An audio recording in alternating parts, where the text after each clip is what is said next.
So I was 12 years old, and there was reoccurring abuse in my house, as well as neglect that resulted in us being taken away.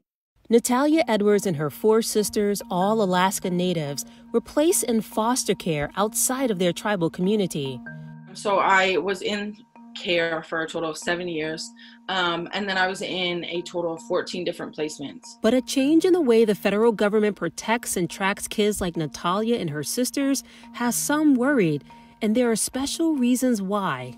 Despite making up just 1% of the U.S. juvenile population, American Indian and Alaskan Natives are disproportionately represented in the foster care system, making up 2.6% of kids in foster care, according to the most recent government data.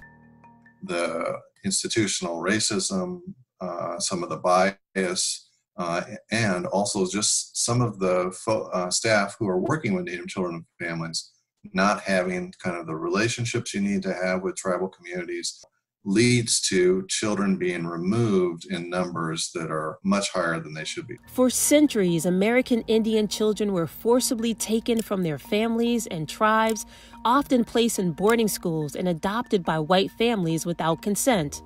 In 1978, Congress passed the Indian Child Welfare Act, requiring in part that states first identify family or tribal members who can take a child before placing them in a home outside of the tribal community, and that they continue to keep track of Native children in their systems. But that hasn't always happened.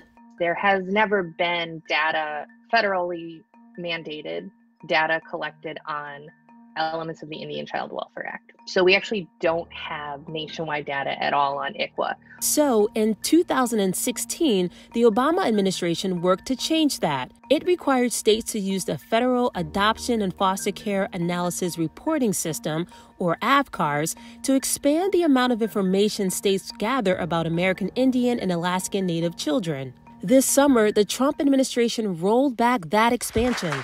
Now, states no longer need to gather all the data related to American Indian and Alaskan Native children. Also, they won't be required to collect information on youth who identify as LGBTQ+. According to the Department of Health and Human Services, its streamlined version came after some states described the data collection as overly burdensome, and the administration said it would be too costly. Now, a lawsuit filed in federal court aims to stop the rollback and maintain the 2016 data collection.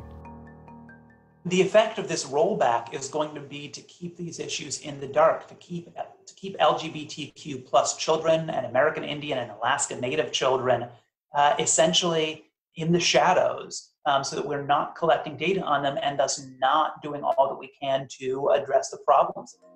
Supporters say it's all to ensure every effort is made to keep American Indian and Native American foster children protected and connected to their tribes and culture, something Natalia wishes she would have experienced.